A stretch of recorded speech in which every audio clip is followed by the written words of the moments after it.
the jewelry thing kind of came about because my grandmother and grandfather are jewelers.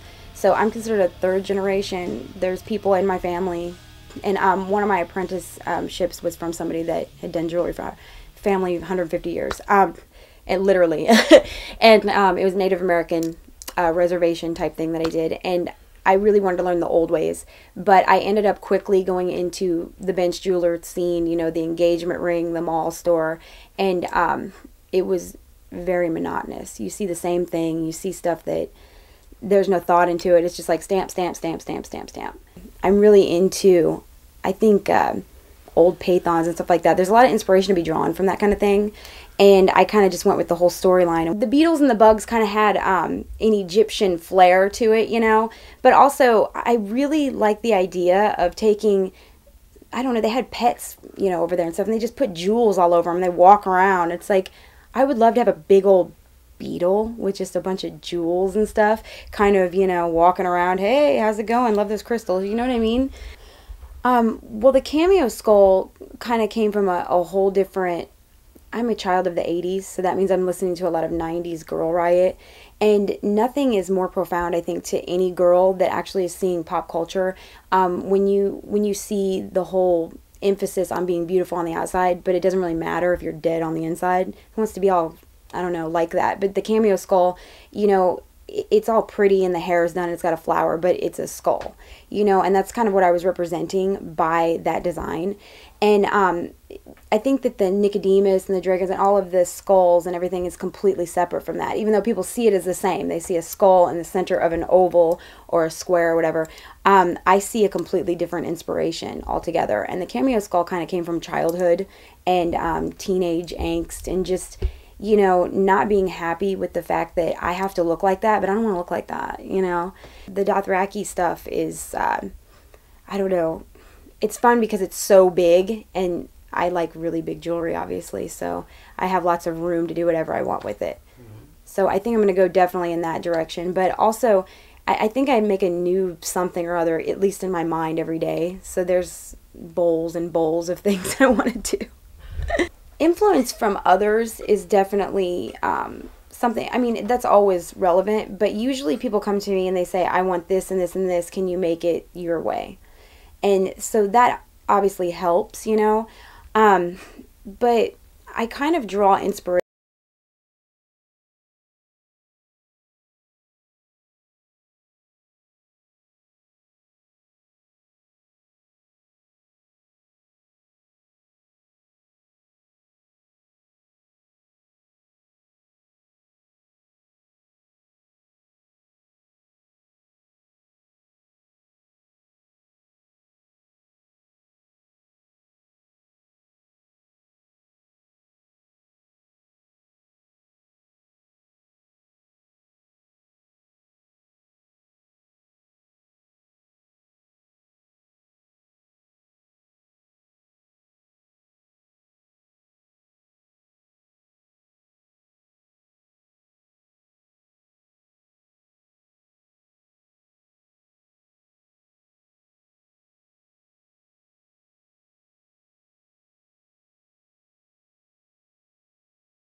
I guess the best thing is to become the person you're supposed to be.